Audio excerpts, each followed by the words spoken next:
You know it. Yeah.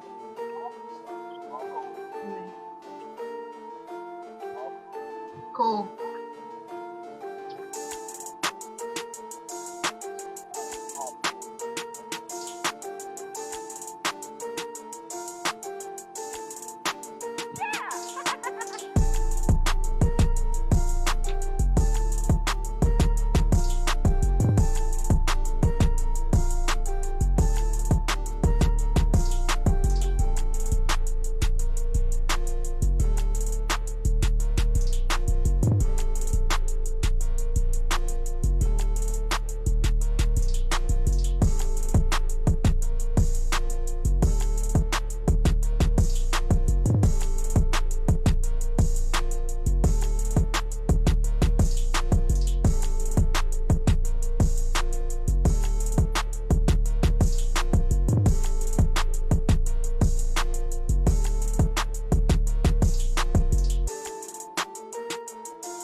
All right, everybody, we are live. I want to welcome everybody in to this symposium.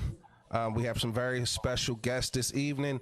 And before I get into it, I want to take this time out to, thank some very special people who made this possible. First and foremost, I want to give a major shout out to Don, my executive producer at Critical Shot Studio. All the sponsors who jumped on. I mean, I literally thought about doing this Sunday morning, I guess. Well, Monday morning, because it was like Sunday night, but it was after 12. So it was technically Monday morning. And I reached out to these people, and they were like, yo, we are down. Whatever we could do to help you make it happen. They stepped up. I first and foremost want to thank all the sponsors. SCB Naturals, Viana Organics, Classic Apparel, Shred Fit Apparel, Shea Harmony, Maywa Cosmetics, My Big Exclusive Naturals, of course, iCraft Mart, Inhale and Heal Wellness Company, and More Than Wellness Company. Again, thank everybody for joining us live. And before we begin, I want you guys to all share the lives, whether you're watching it on Facebook, Instagram, all my YouTube people. Hello to everybody out there watching. I want to introduce this very esteemed panel. I was fortunate enough to get to come on tonight and talk to me. I don't know how it is on your side, but on my screen and the bottom right, she's listed under Jazz Crier. We have future author, budding social and political influencer, and currently selling Tesla products, Ms. Jazmin Mariah. Hi, how is everyone? All right. Hey. Above her, we have Mommy, actress, founder and CEO of FAC, that's the Fight Against Cancer, the owner and one of the sponsors of tonight's events, Viana Organics, and she also is a talk show host and media personality, the very lovely Sparke Velvet-Howell. What's up, y'all? Yep, for We Talk Weekly. From We Talk Weekly, I'm sorry. That's right. No problem, Shannon. Thank you for having me. Shout out to Charles Gregory and I always forget her name. Sizzle, Lauren Sizzle. Lauren Sizzle. All right. The other guy, I got to welcome in the other gentleman that's on the panel today. I'm pretty much going to be acting as the moderator tonight. But this brother is a poet, a father, a husband, and a staunch supporter of Black women. We got my guy, Jameel Harris. How you guys doing? It's glad to be here. All How are right. you? We have right there in the middle. If she's under me on my screen. I hope she's under you guys on your screen. But she is a model, a modeling consultant, a singer, and songwriter. You can catch her latest project on Dat Pith, Something Borrowed. The lovely, straight out of ATL. She originally from up north though, but she down in the ATL right now. Miss Monica Blush Miller. Thank you for having me. I'm excited. I can't Thanks for wait. being on. I'm so excited to have you on. And last but certainly not least, one of the fiercest women I know. She's an educator, a mentor, a mom, a wife, a columnist, a visionary, talk show host of The Source on WURD. And she's just an all around great human being. We have the lovely, wonderful, fierce Andrea Lawful-Sanders. Yeah. I'm sleepy. That's my bedtime. I'm even more grateful to have you, even though knowing you sleeping. So with that being said, again, I want to thank the panel. I want to thank the sponsors. Let's jump right into it. I want to read something to you guys, and then I'm going to ask a question, right? And we're going to start with these statistics that I was kind of looking up earlier. And I hope they're as shocking to everybody who's watching as they were to me as I was looking them up. But it says there have been more than 250 black women killed by police since 2015. Breonna Taylor and Sandra Bland come to mind most notably, but there have been more. In this country, 22% of black women have experienced rape. Black women are killed at a higher rate than any other race of women in America. Statistically speaking, 40% of black women will experience domestic violence in their lifetime. 53% will experience psychological abuse in their lifetime. More disturbingly, black women are 2.5 more times likely to be murdered by men than white women.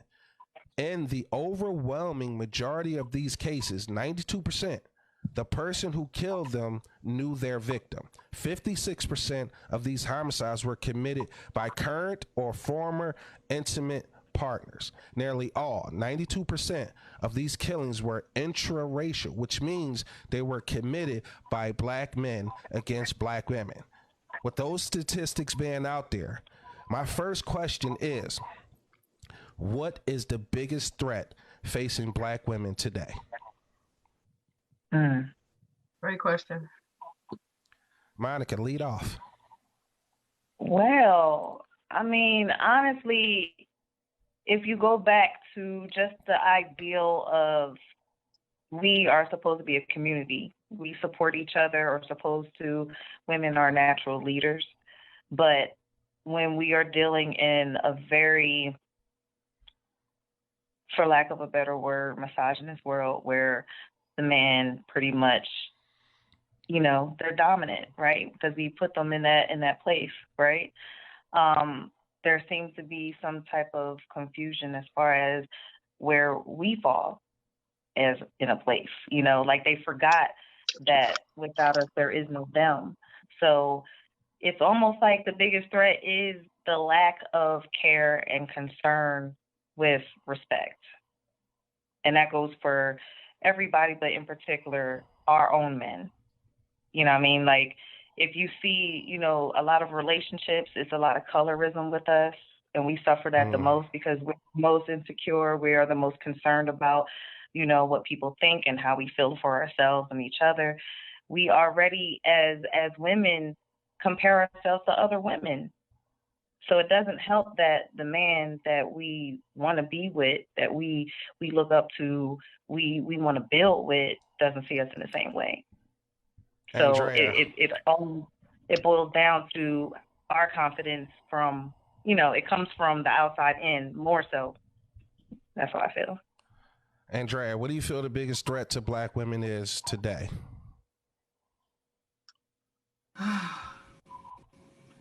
It's kind of different for me, only because I was born and raised in a place where women were taught, we were told from the time we were born that we should know our space and that we should not take up so much space. And fortunately for me, I was raised in a family with a mother and a father who says, take up all the space you want, right? and be who you are designed to be. And even then, that was a little frightening to my mother and father because I took up all the space and then some more, right? So what that meant for me as a young Black woman in my mid-teens growing up in Jamaica, I had friends who would say to me, male friends who would say to me, you have too much mouth and you need to stay barefoot and pregnant and somebody needs to keep you in your place. I decided right then and there, I was not going to marry anybody who thought I needed to find and keep my own space and place. I knew how to, from watching my mother and father who had been married for over 50 years, what it was like to be in a loving relationship that comes with trials and tribulations, right? What I ended up in from my early 20s until I got clear in myself that it was okay with me to be just exactly who I was relationships with men who said, well, you know, we really think you're cute, we love what you stand for, we like that you're smart. And then when we got into the relationship, they would say, you need to know your place, right? You need to be quiet when you're in a room. You shouldn't have any attention drawn to you when you're in a room. Even when I was quiet, if someone came over and talked to me, that would be a problem. You're drawing too much attention to yourself. So from 20 to about 32, I didn't think I was pretty at all. I didn't know what to do with myself. And I kept trying to figure out how I was going to make other people feel better about who. And I hear someone talking. I hear an echo. I'm so sorry. You can't. That's we can't okay. hear. That's okay. So from 20 to about 32, I spent all this time trying to fit into other people's paradigm of who I should be. And then one day I woke up and said, to hell with it. I sat down and began writing out who I was as a person, what would work for me as a human being, and the kind of mate that I was looking for. Until I did that, I ended up picking up these broken-winged birds who didn't like their mothers and thought I could be their mother replacement, right? And despite all of what was going on with all of that, I still never stopped loving my brothers, my Black brothers. I was born into a family with Black men. I have been in a relationship with my very first boyfriend was half Chinese, half Black. I've been in a relationship with a white man. That didn't work. I gave him back his t-shirt, thanking him for his business and his time. You know? And found my brother, because for me, hanging with a Black man was the thing that satisfied my soul in a way that nothing else could. Does that make sense? Yes, absolutely. It comes back to us as Black women, knowing who we are and being comfortable enough in the spaces that we take up, and be okay with not inviting trauma into our lives. So it really comes back on us, just really working on the stuff that we've had to go through and deal with, and not carry those baggage, and not blaming us. Here's what I'm saying to you. I'm asking us to hold ourselves accountable for what we attract into our lives. Because the minute we stop, we realize what role we play in the things that happen with us, then that stops coming our way. And I'm speaking from experience, right? I've always always been in relationships that ended up being abusive until I got clear with myself that that is not what I needed in my life. You know, I didn't need to have anyone that was abusive to be okay with who I was. And let me tell you, I've been in 2 abusive relationships, and that man got the surprise of his life because I am way stronger than I look. And so I can bench press 300 pounds. Simple as. And every time they came to be abusive, they got the shock of their lives and like, oh my God, oh my God, oh my God. So we don't always have to be rough and bravado, but when it's fight or flight. And for me, I was not flying. If you hit me, you're gonna get what you're coming for. So that for me was not a tenable place to be in. And it was not a comfortable place for me to be in. I wanted peace and relaxation and love and joy, and somebody that I could go through things with and know we were going to be okay at the end of the day. You didn't have to put your hands on me. Does that make sense?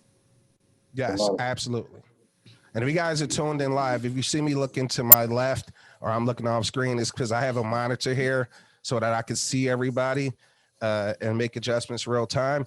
Sparkle, I'm going to ask for your opinion on this question. What do you think is the biggest threat to Black women today? One, I can't see you. I don't see you, Yes. but I see your picture up. Oh, you can't see me? No, It's just a picture? just your picture. All right, well, I got to get in here. I got to get all this ugly on screen. Give me a We second. need this human connection. Yes, absolutely. I'm working on it now. I need my picture up there, Don.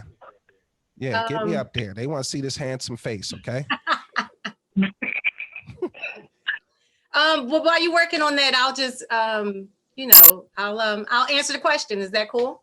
Yes, absolutely. So let me preference by saying that the world we live in now is basically a world of people who don't identify male and female. So to the LGBTQ plus community, if they're tuning in and they're saying, well, male and female, we are understanding binary, we understand transgender, pangender, but for the discussion of this conversation, we are referring to male and female.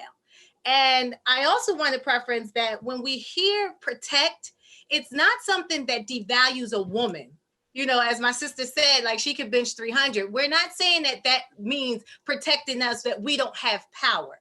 You know what I mean? Right. It's saying that we're not emasculating anyone else, but we are powerful. I mean, DNA shows that we as Black women have every trait that there is scientifically to create the entire human race. So that's where the protection comes from for us as Black women.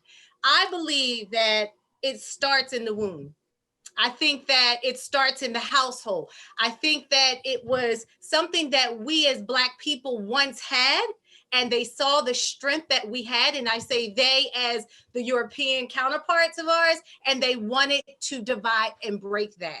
And unfortunately, they've become successful. So I think that, in my opinion, the protection that I look at in regards to single mothers raising their sons and raising their daughters and coddling their sons, I think that it all starts from when they're in the womb and they come out, and you have to reinforce what that means to treat people with equality and protection.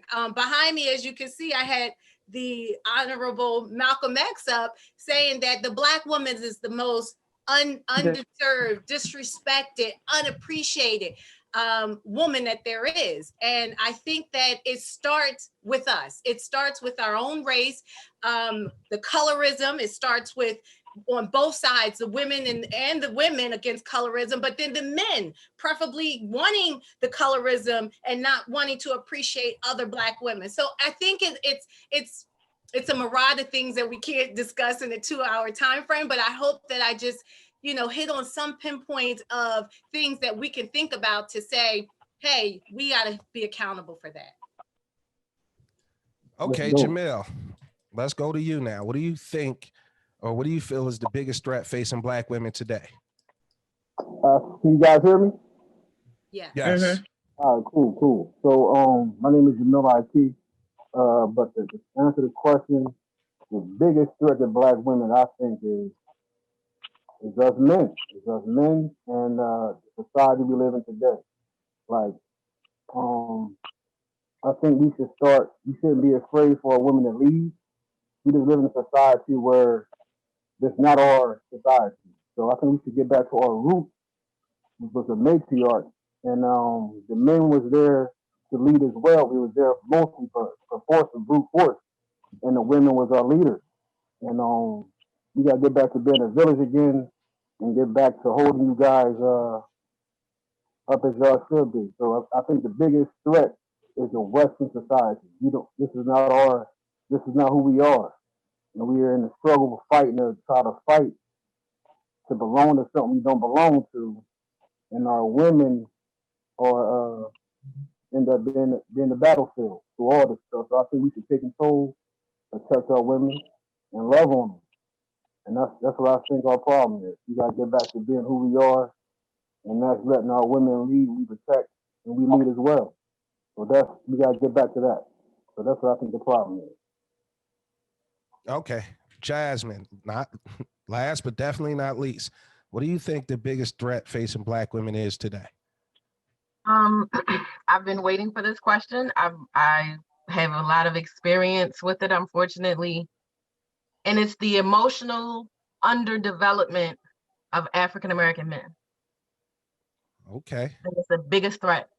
If you're not emotionally ready to handle being a father, being in a relationship, being told no, being given a boundary, and you only can yield to hurt or harm me and kill me, that's it.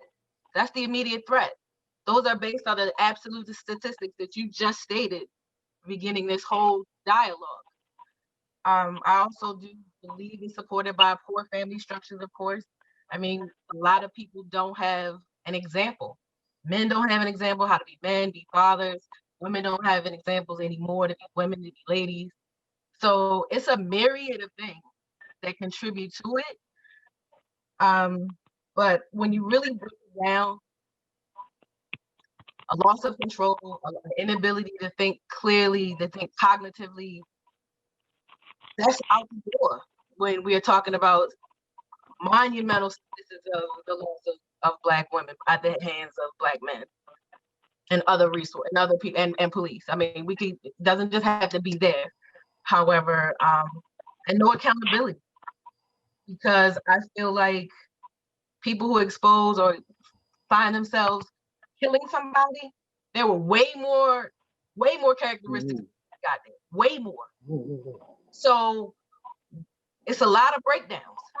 It's a lot of accountability. It's a lot of sweeps under the rug. I mean, it's just everybody has seen it somewhere in their past, in their families, somebody that they know directly. So you can take any stab of those things, but I think ultimately, if you are underdeveloped, if you are not disciplined, if you have no self-respect, no regard for the persons that you're with, although you feel and base it on this love, this idea of love, and you can't handle when things change, when she says no, when she leaves, she taking a kid, like, and your absolute resort is death. There's something that's big that's missing. I mean, I survived one, but it was work. I wasn't by myself, but I was by myself. So pick one. I mean, it's a lot of reasons that contribute to that. Okay, so I appreciate that, and I definitely want to come back to, you know, some of the things you said, especially the underdevelopment part. One of the things that, you know, I had been thinking about personally, as far as men in our community are concerned, and how we could do, because it speaks directly to that underdeveloped maturity, and it's the mental health of men in our community. Already, you know, we have a negative stigma attached with therapy, and I think that's gotten a lot better in the last, I want to say, decade. It's becoming. I would agree. It's becoming a lot more not so taboo. It's becoming a lot more okay for people or men in our community to seek that type of help. My question to the panel now is this: if we can get to the point where therapy is so much more common and okay in our community, what things should we be focusing on in therapy to help us relate to our women more? Who would like to take the first stab? I'll take the first stab. In therapy, I think we should learn to listen more, and not be so quick to judge our women. But for myself, like I'm just learning. I always love women wholeheartedly. Like Black women, I love them all shapes, all sizes. But I'm just starting to realize like who you guys are and what you've been through. So to me, like therapy is just to learn our women better, as you know, and to learn how to treat you better, to learn how to be more patient, and just not to be, you know, get closer to our feminine side because we come from our mother. So, you know, men, we have, you know, we got to get close to that so we can be have more passion and compassion for you guys. Because, you know, at the end of the day, just when in my life, I think the statistics of women being molested and raped are much higher, and that's alarming. So it's a lot of issues that we have to deal with in our society, man. So, you know, I'm here. Anything I can do or learn from you guys, I'm a sponge. I'm gonna soak it up, and you just have to be a part of the panel. But I'm here for y'all. Okay. Who else would like to respond? So I'm going to take this. Go ahead, Monica. Go ahead. No, go ahead, Monica. Go ahead, and then I'll take a stab at it. Just to kind of piggyback off of Jameel, but more in detail, emotions are always important, and that's universal for everybody, but more so with men because they are taught to not be emotional. And in comparison to trauma, women are hurt every day, okay? And in relationships, this is family, this is intimate, and we are expected to be strong. We are expected to keep it pushing. And once you meet a man who says that they're also, they've been hurt, they've been through things, they'll talk about something from 5 years ago.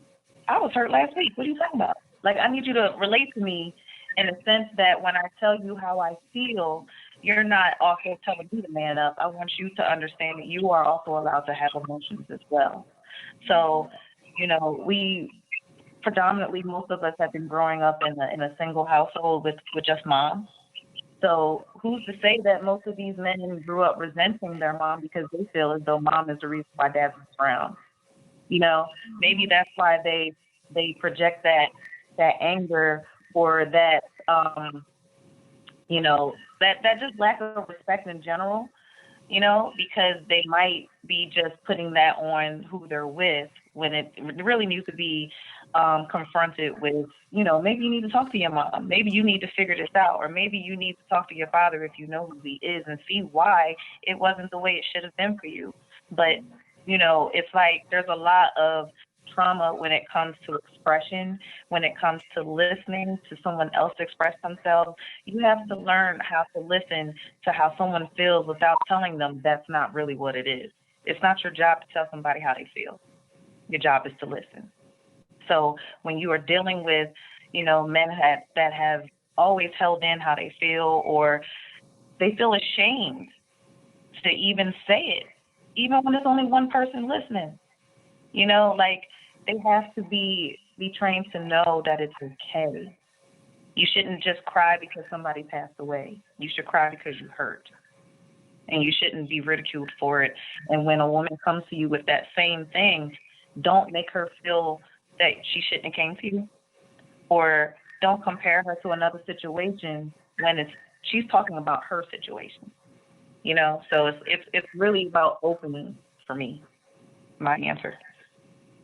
Thank you, Andrea. Yeesh. So when we walk into relationships with trauma attached to us, that manifests itself in the way we respond to each other. So I would say that the first thing we would ask for is that you find ways to getting healed.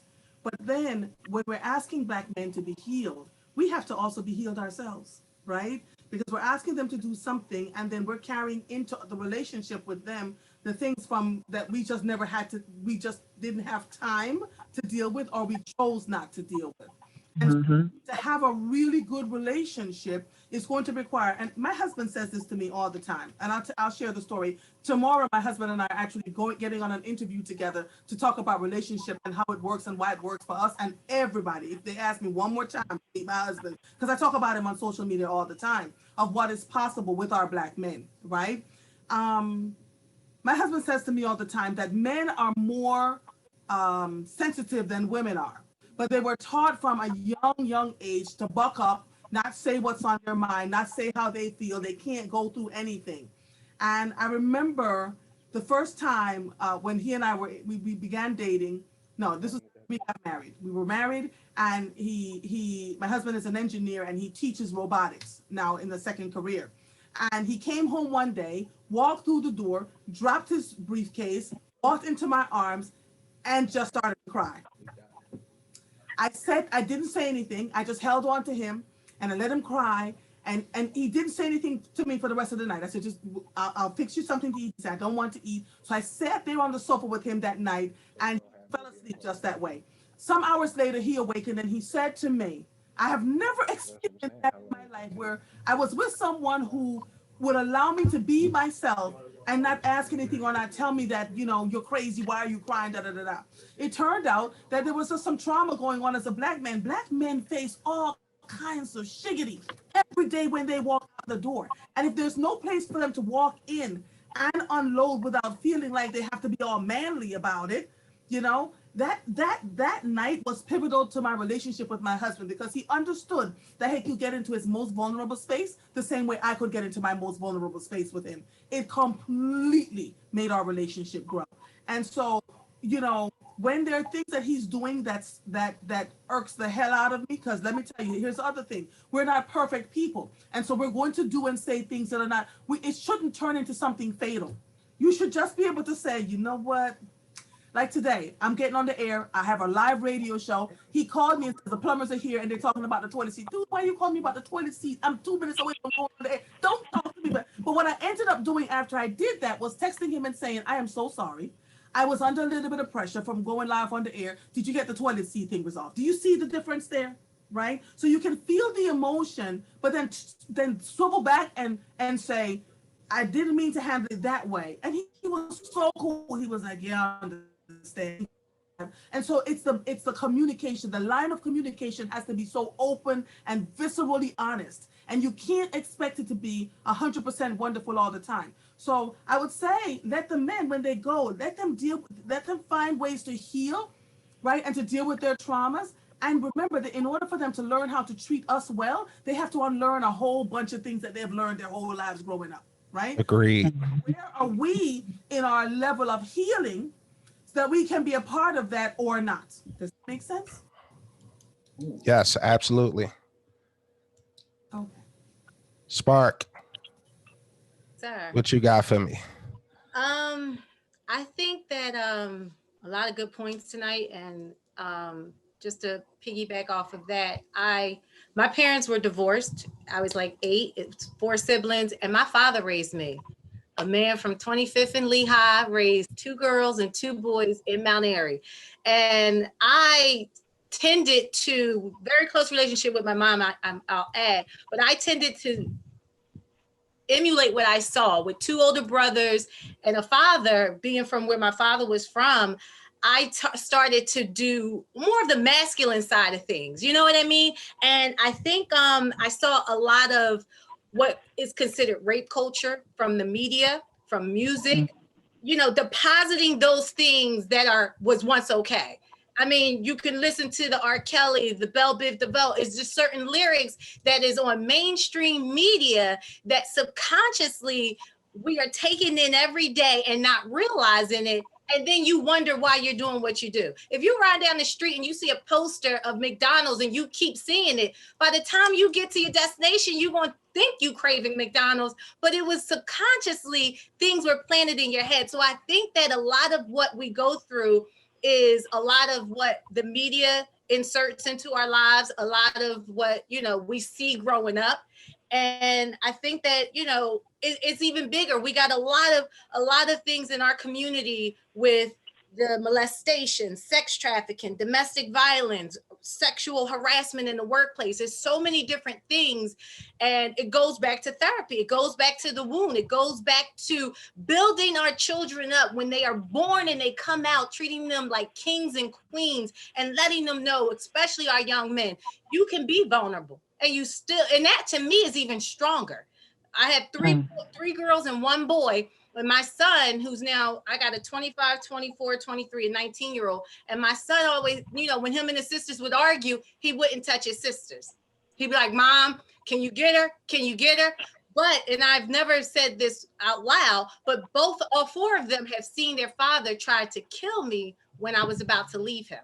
So for him to have that emotion, to never want to put his hands on a woman, you're going to either be macroscopic or microscopic.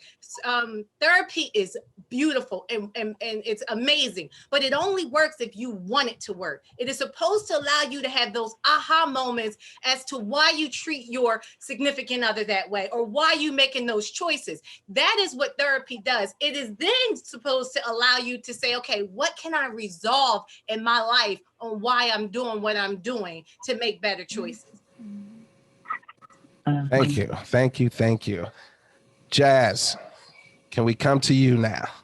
Sure. I want to add, not necessarily repeat. So everybody made great points, and I absolutely support healing. You can't expect anyone whole or good for you if they haven't poured into themselves. It just doesn't work that way. The other thing that I wanted to add is that I think you need to dismantle these diatribes that we have in our heads, these community colloquialisms that we just assume. I think we really need to undo that. I think. Give us a few examples. I'm sorry. Well, like the whole machoism that we give to men, or that we say to men, suck it up. It's all the things that we just sweep under the rug. You can think of, pick one, name it, and we do it to men, and then we have another set for women. I think we just need to undo it all, because you got to be stripped of yourself to learn new things, to be a better person. I just don't think you can't learn something new and just assume old things. It doesn't work that way. You got to let something go to bring something in. And I think you gotta take some of, or what we have assumed about church, that's all the way over in the corner, because I think that's why we got here. Oh Lord, you fix it. We gonna go every week, and we gonna go to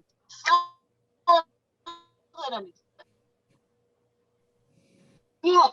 And we still waiting on the Lord. When I heard that for the last time, I said, I've been waiting a real long time for something that has not come. For a person who has not been present. I gave what I could. I never tithed, because you wasn't gonna sell me on that. But I never bought into church. I practiced. Right. My grandfather was a minister. I know all about that good book. I know about the parables and all the stories that you tell us from child to adult. And we think, and then this 40, 50 years later, ain't nothing changed. And you ain't done nothing different but what the tradition told you to do. So I think we need to really break down these traditions, follow the truth behind your traditions, really get the truth behind it. I did, and I was like, oh yeah, I ain't about to do this. I don't want to pass it down to my unborn. I'm glad I know the stories. I'm glad I know the word, but I like what I came up with my soul. I like being my own thinker. I don't need somebody to tell me what to do. I got my own method, my own methodology. And I think you become more empowered when you get that. Because people think based off of what somebody thinks they should feel, how they think they should think. Be your own person. To thy own self be true. That's probably the only thing I'm going to take from that book. And not too many people, and practice it. I practice it every day. And because I got here. Because I undid a lot of stuff. And I like the bricks that I put to my own life. So, yeah, it's real hard finding somebody to think like me, because I'm so far out the box. And I don't have a family to follow. I'm the blackest sheep of them all. You know what I'm saying? I'm not showing up with no collard greens, no mac and cheese. Ain't nobody expecting me to show up. No, ain't no accountability for me personally. So I can do what I want. I don't have to worry about, I lost my mother when I was 19. Biggest loss in your life. Biggest shit in your life. It's a blow in 19. I had to learn real quick. Okay, let's figure it out. And it wasn't pretty. It wasn't nice. I didn't have a lot of help. So getting here was by trial and error, falling on my face every time. And okay, that didn't work. And finding my little tribes person every now and then, being adopted, being thrown back in. That's life. So when I realized that, yeah, maybe I am the problem. It's not just other things, because patterns show up. Repeated patterns show up, and I don't know how you keep ignoring Because after a while, it's the same thing, different person, different situation, same thing, different circumstances, same thing. So I don't know how many times you can go through that and just keep ignoring it. Obviously, you're the common denominator, and you got to work on yourself first. So if you choose to not, then you're gonna expect you can expect to get the same results. That's insanity, and a lot of people on their will. So sacrifice, gotta make it. Gotta figure out where in life you want to make that sacrifice for real change to occur. Period. That's it. So Jazz, Shannon, thank you. Yes. Shannon, can I add something? Because Jazz says something that pricked me that is probably going to be incredibly unpopular. But I have to tell you that a lot of the damage that has happened to Black women came out of the church. And I'm going to leave that alone. Thank you. So I'm glad you brought that up because that kind of struck a nerve with me as well. So I want to ask the question, and I don't want you to, and I don't want any of you to shy away from, answering the question and being honest, because I'll tell you, for me, this is very cathartic, therapeutic. It's very informative. And just as a sidebar, I'm so sorry you won't be able to see me on a Zoom. And it's not the equipment, it's not us. Zoom has an issue on their end, so you can't see me right now. But rest assured, when post-production comes, they'll add me right in the middle, and it'll be right up. None of this, everything is being recorded, so all this information will make it out. We are live on Facebook. We are live on YouTube. They can hear you guys beautifully. Okay, we'll add the video to it later. So I just wanted to apologize that you couldn't see me and all this handsomeness. Okay, but but with that being said, that religious thing, and I don't want to just say church. I don't know what everybody's religious beliefs are that are on the panel, but I can tell you I was raised in a Baptist church. I've since shied away from the church, took Shahada, and now am Muslim, practice Islam. Here's my question, and I'm not going to sit here and act like I'm on this ultra ding. My question is, as far as religion is concerned, when it comes to our Black women, do we think that it's a help or a hindrance? Because I know in some religions, and I don't want to point anybody out, and I don't want to make light of anybody's religion. I'm just saying, in some religions, in some form of fashion, women are expected to submit to a certain level. Women are expected to have these quote unquote roles in relationships. Women have these expectations, as far as I'm concerned, are very antiquated ideas. They may have worked for the time where they was introduced, and this is just my personal opinion. No, I'm not speaking for anybody on the panel, but these are just my personal opinion. Some of these roles are very antiquated. I've had conversations about the idea of marriage as being an antiquated idea, in my opinion. So the role of religion and how it affects the women in our community, I want you guys to kind of speak to that, and what are your feelings about the role religion plays in our community? And Jazmin, we're going to start with you because I see you itching. Let's go, Jazz. Talk to me. Okay, I'm gonna offend some people. I'm gonna just preface it now, and it's not purposeful, but this is just how what I've understood. Religion is a tool of division.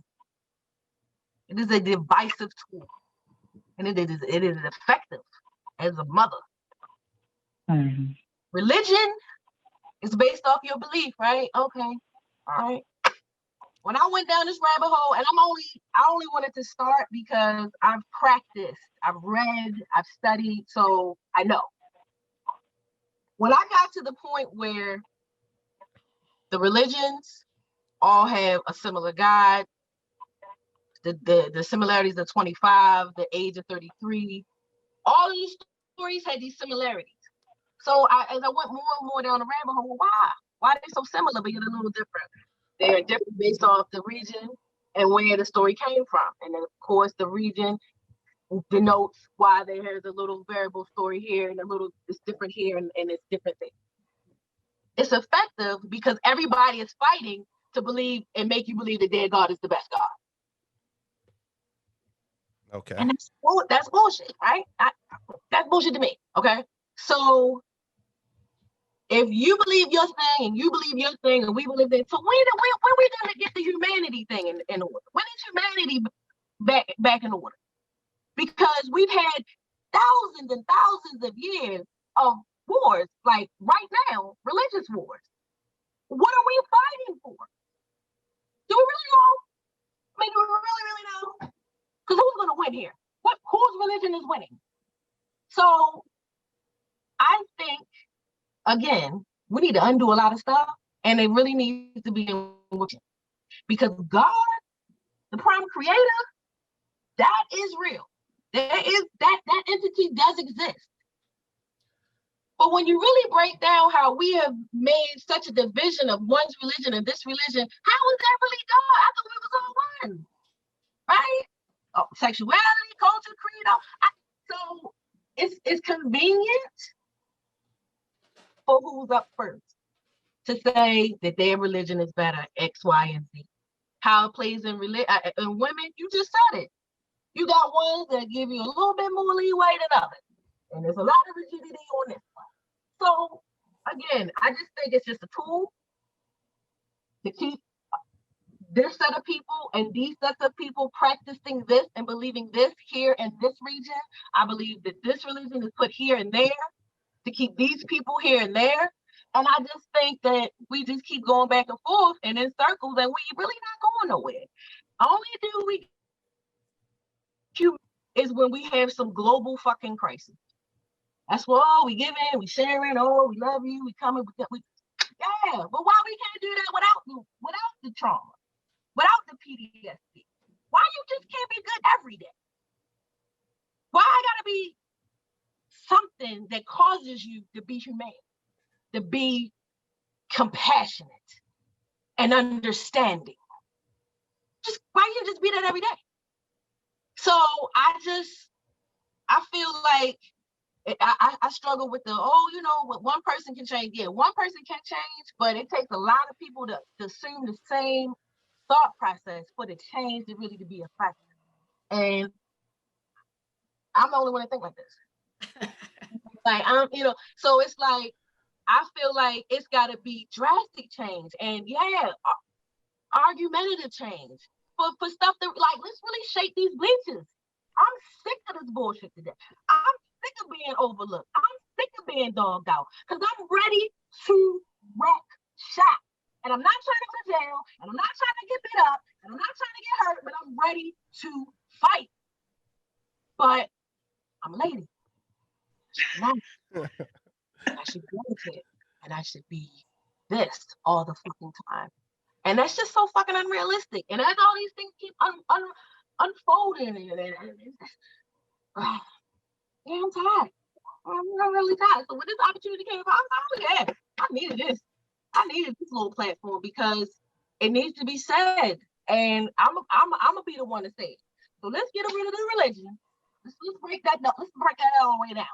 Because I think that we just come undone from the community and humanity part. I had to say to work with, I'm going to Bible study this week. She practiced it with the nastiest lady on the block. Nastiest lady. But you ain't preaching.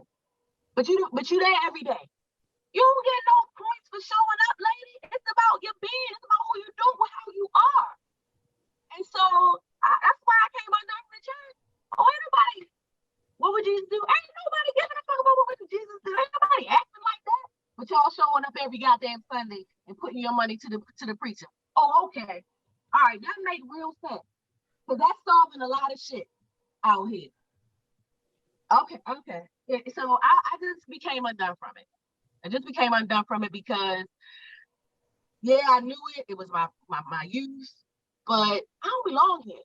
This not the community cohesion that I think is effective. Anyway, I damn sure ain't gonna be marching. So yeah, you can count me out.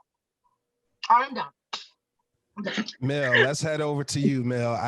What role do you believe religion plays when it comes to how Black women are treated in our community?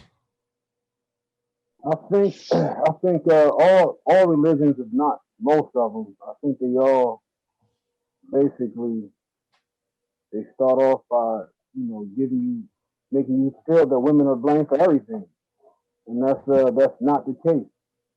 And I think if people will find out or search out, the beginning points of religion, each one of them, they all have a starting point. And from the things that I'm learning today, the black women in general in our race has an even bigger beginning before religion came. So what do we practice before we was enslaved by the Arabs and then later on the rest of the Western world? So I think religion plays a role of keeping our women. It basically it helps our women to get demoralized and to look to men for everything.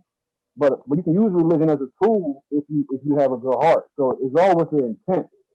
But me personally, I always ask questions as a kid. I'm an Aquarius, and I always ask questions. So religion for me, I think it just really it's tricky. It's tricky because a lot of people, a lot of women, change their lives because of religion. So it's a real tricky thing. But if you look at the root of all religion, it was only really to dominate our race. That's the root of everything. So how can somebody give you religion that never loved you or never wanted you to learn to read or to write? They gave you a book, and that's what if you go to the Arab part in Islam, it was just it's a whole. They actually taught everybody the slave trade. So I mean, but it's religion is really based off of the jealousy of black women at the end of it, at the core of it. But I think it can help people. But then at the same time, it can help you. And then at the end of the day, that's going to be the last thing to hold you back from actually coming together because you know everything you need to do, sit together, start to work together, and love each other. But then the last very thing that's going to separate the people is the religion because they're going to say, well, how can we get past this? And I'm a Muslim, I'm a Christian, I'm a Jew, or I'm a Israelite. So religion is definitely a tool to use for dividing people. And the people that only been truly divided has been us. So everybody else are really collected together. And guess what? Everybody else know our roots. They practice our beliefs, our spiritual beliefs that we passed on for millions of years and made it into a religion. So I think we gotta really search and try to find out truth for ourselves. I mean, even if you use a book, it tells you that God is a jealous God. So that must mean that you're a God because God said you made him in his image. So it's a lot of things they use to trick us. But God is in you, you are God. You are goddesses and we are God. So I think you don't need religion. We're the most spiritual people, the most forgiving, loving people. So we gotta get back to our roots. And that's everything. You gotta get back to us. That's the only way we're gonna fix everything is we gotta get back to our core, our values, and become a village. And that's for us men being still for the women and letting y'all lead and just ensuring that as equal partners. But religion is very tricky, very tricky. Mel, I appreciate that. Andrea, Mm-mm. Mm-mm. Sparkle. She said, mm-mm. She said, not this one. I mean, we at the end of the day, I think like people should be able to have a religion because religion, I mean, you gotta believe in something, but you should. I mean, I we think people the go. point is that religion shouldn't subject anybody to being lesser than anybody else. I think that's my biggest issue with it. I just don't think that there should be um what do you call it, a system where another human is forced to submit to another human because of gender. I just don't. Well, I can't get that. To me, bothers me, especially again. One of the things that inspired me to even want to do this is because I thought about my own self as a dad raising two girls, and it's like, yo, what am I teaching my girls? That they should submit to somebody who doesn't deserve to be submitted to? Do I want my girls to submit to somebody who can't lead, or do I want them to have a partner in life, someone who's going to take care of them, if not better? I mean, just as much, if not better, than I am. I want somebody who's going to help them blossom into the person that they want to be. I don't think that there should be religion, government, or anything or anybody that should make women feel less or ask them to be less than who they are. Like, I don't need my woman to dim her light so that I shine brighter. No, I think that, between the both of us, we should produce enough wattage to outshine any and everything. So my point even saying that was that one of the things that inspired me to do this was that I looked at my business ventures and I'm like, none of them exist without Black women. Like 90% of my customer base, or my family is what I like to call them, are Black women. My vendors are Black women. Women get shit done, period. That's with everything, though. And I agree. That's with everything. Sparkle, go ahead, chime in. No, just what you just said. We Talk Weekly had interviewed a woman, Jade Simmons and Claudia Rose, and they're actually on the independent ticket. Not that we endorse anybody, but they're on the independent ticket for presidential candidate. And one comment she made is that we've been ruling this world from the beginning of time. We've been feeding their babies. We've been running Fortune 500 companies. We have done that without the title. Look at Betsy Ross taking the credit for what the Black woman did with the flag. I mean, it's just so much that we've already been doing, but we haven't been. Can I say one thing? I didn't mean to cut you off, but we just found out that the women put the man on the moon. We never knew that. It was Black women. Yeah, think about that movie they did with Unsung Heroes. I think with Taraji P. Henson. I mean, it's just a lot. Hidden Figures. Yeah, that we have been doing. But just to answer your question, what role does religion play for Black women? And I grew up in a Christian home. Hallelujah, praise God, can tell you the Psalm 23 and the Lord's Prayer backwards and forward. And after intellect started to set in and my experience in life started to happen, one thing I will say is there is a God and he's omnipotent. And I know that to be true. To be able to come back from me dying and then now speaking to you guys, I know that God is real. But religion, to me, I think, like you said, I think it's a tool, and I think it's a tool to control. Religion before Christ BC was basically politics, and then they divided it. I told my kids one time, they all stood in the line and I whispered from the oldest to the youngest, but I wrote down what I whispered and said, I want you to repeat this. And once it got to the youngest one and I opened up, I let her say what it was, her whole sentence changed from when I read what I wrote down on the paper. And I said, do you see what just happened? I told one kid something, and by the time it got to the end, the whole story changed. And that's how I look at the Bible. I feel like the King James version, this version, it's so many times that it's been written. It's so many times of oppression that how can I believe this? How can I believe for the same people who enslaved us, who oppressed us? How can I believe that this is real? I know the trees and the skies is real. I know what God has done for me is real. And that's where I build it from. But the information that I was fed as a kid in regards to the Trinity and all of those things, I think now with the certain intellect that I apply, religion is not for me. Even with Muslim, in Jerusalem, women just within the last 2 years just was able to drive. Yep. Would not allow, I just covered a story on that. Like they wouldn't allow them to drive. And Right. then you got in Africa certain times that they get castrated if you were to cheat or if you were to do something else. Even in the Bible, it tells you submit to your husband. You got to have sex with your husband, even if he don't want you to, even if you don't want you to. If he can beat your ass and then he says, all right, the Bible tells me to. Yeah, But all if right. you were raised that way, They overlook, they that, overlook you it. feel like People you're to submit to sinning. our husband, our wives too. I'm sorry. Yeah, and if you think that you're sinning against God, you've now been indoctrinated mentally that, oh, I'm gonna get, God is going to hurt me or ruin me, or I'm sinning now because I didn't follow what the Bible says or what was written.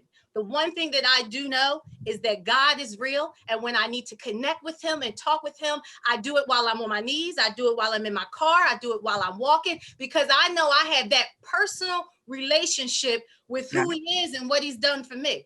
In regards to religion, like I said, I'm glad that I was able to be taught different things in religion, because then now I got an option. I got a baseline for comparison.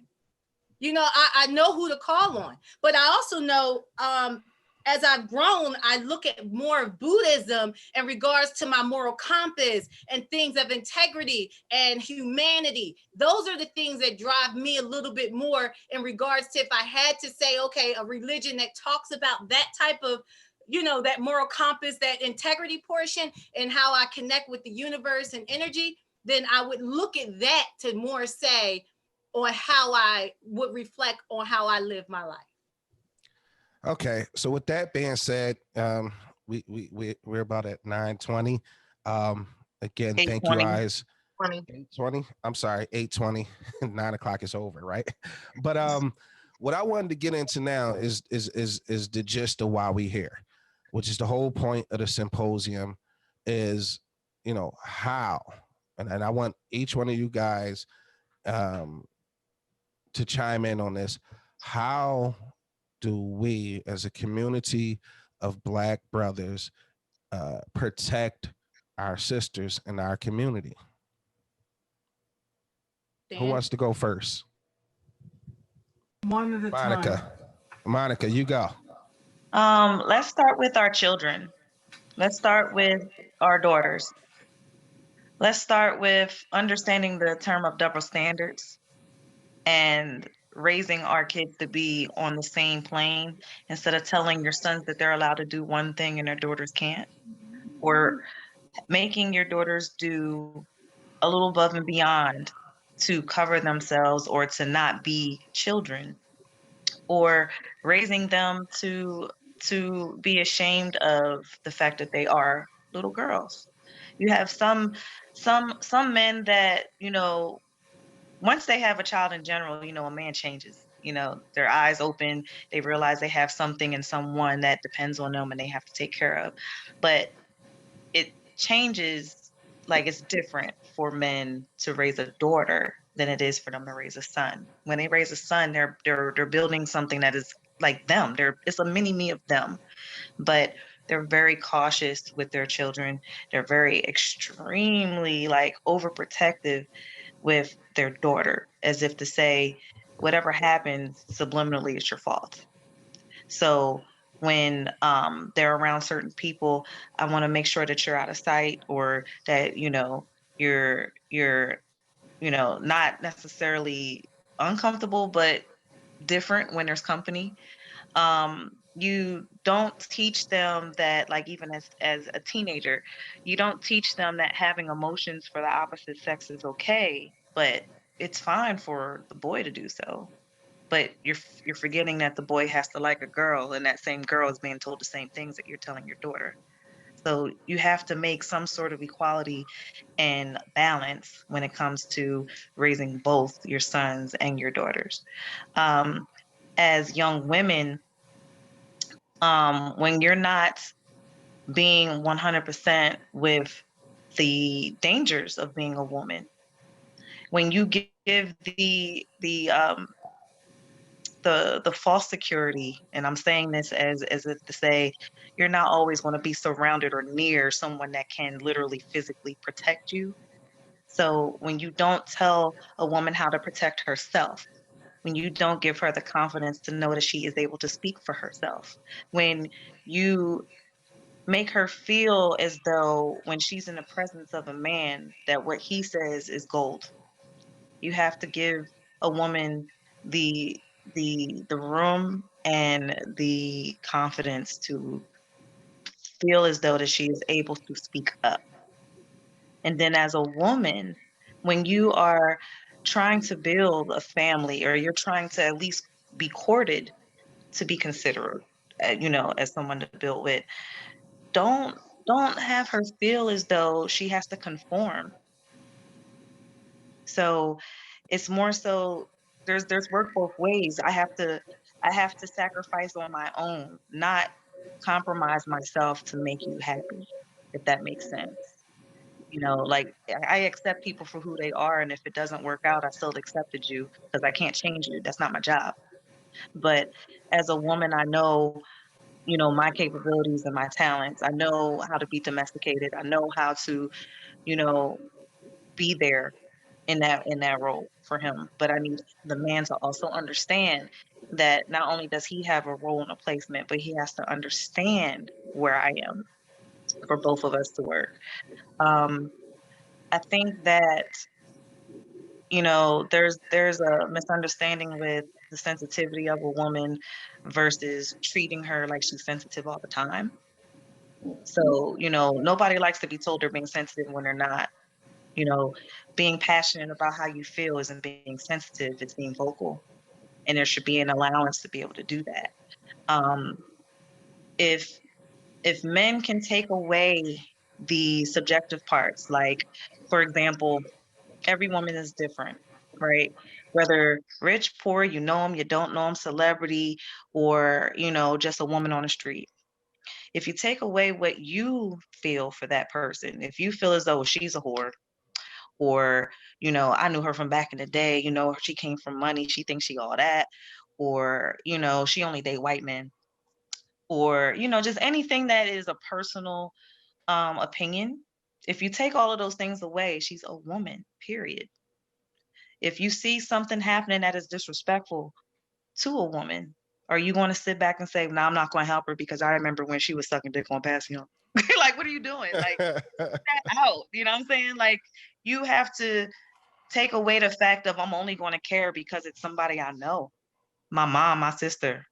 You know, you don't just feel because it's a personal thing. You should feel because it's a woman, period. The same way women have supported men throughout all of this stuff, throughout all the bashing, throughout all of the trash talk and the defamation of character. We still support, we still on the forefront ride for y'all, right? Mhm. But the thing that kills me, and it hurts me honestly, because this could be anybody. This could be any one of us. It could be anybody. You, soon as something happens with a woman, the first thing you want to do is try to nitpick little parts of her to make it seem as though she brought it on herself, victim blaming. That doesn't make you any different than these white people out here doing it to the black men that got killed by these cops, talking about, oh, he had priors, he deserved it. That's not cool. You're not separating. You're putting us in a bag of something that probably doesn't even have anything to do with us. You know what I mean? So it's like, just see the woman for what she is, not for what you think she is, not for how you feel about it. So that's my take on just that part. I'll leave that right there. Andrea, you want to? What was the question again? How do we protect our women? So, I am the oldest of four girls. My parents had no sons. And growing up in Jamaica, you know, girls was taught to be seen and not seen and all sorts of foolishness. But I had a daddy that said, anything that we can teach you, we're going to teach you. So when we were 9, he sat all four of us down. I was the oldest, so the baby was still too much of a baby. She was maybe like 1 or 2. But as we got older, each of us got to the age of 9, he would sit us down and tell us about the facts of life. My parents did not talk about storks and birds and bees. They talked about vaginas and penises. And if a man inserts his penis into a woman's vagina, she will get pregnant. What does pregnant mean? How you have the baby? That talk was so real. I was like, yeah, I'm good. Don't need to have a boyfriend for a little while. But the other thing that happened in our home was my mother would always, I need them to be ladies. I need them to grow up as ladies. And my father would say, all right, let them they do all the things that you want to do in the house, but I'm teaching them how to change a tire. So I learned how to change a tire, how to change a spark plug, how to jack up a car, how to wash a car properly, how to buy a car, how to know what it is to buy a car. I have bought every single car on my own, except for this very last one that I own now because my husband did it. But my father gave us everything that we needed to learn. And he would say, if something is wrong, you can always come home to talk to us. We are always here. So there were things that were instilled in us from the time we were little girls. And so even though as adults, we would run into things and run into situations that were not ideal, we always knew because our base was okay. Does that make sense? Our base was okay, so we could go back and do the things that we needed to do. So I ended up marrying someone that is just like my father. So when you're having children and you're doing your dirt, those children, even though they may not be able to articulate what the dirt is that you're doing, they're following everything that you're doing. It grows up, it shows up in them as adults, right? Because they're going, why am I being abusive? Why am I talking to this woman like this? And they go back and they go, but dad used to talk to such and such this way. They just couldn't figure out or articulate. So we have to be very mindful to be what our children see. It starts with our children. We have to be very mindful about what we teach our children and what our children are seeing as we grow up. And you're absolutely right. What we're showing them, because there are plenty of men who said women should not be able to change tires and women should not be able to do this and women should not.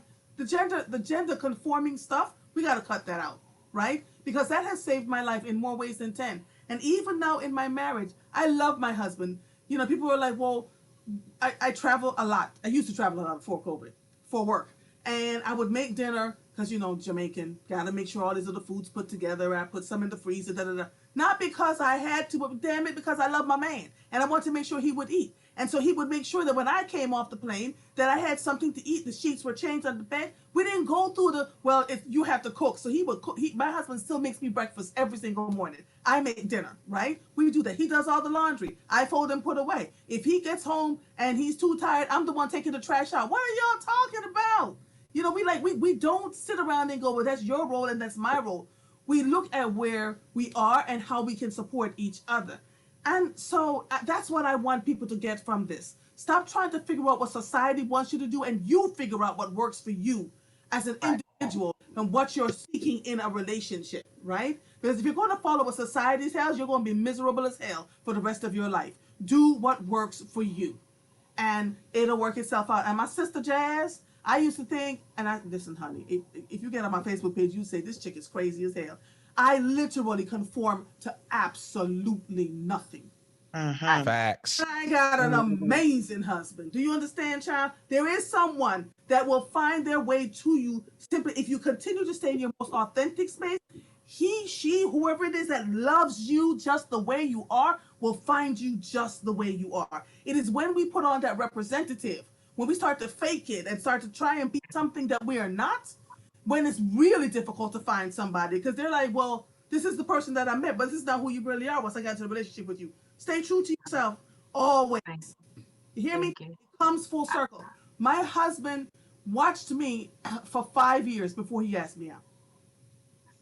He was doing his thing, saw me running for school board. He wasn't a stalker. I would talk to him twice a year for 5 years. Like, how you doing? I'm alive. Da da da da. And when he realized that I wasn't in a relationship and he asked me out, he said, I then was very deliberate in making sure that I tried to understand all your nuances. I wanted to make sure that I knew what triggered you, and so he would learn. He didn't always get it, and I didn't know he was doing it. I'm learning all of these things in recent years, right? So by the time he asked me to marry him, I was like, yeah, I'm ready. Because I had told him I was going to do this again.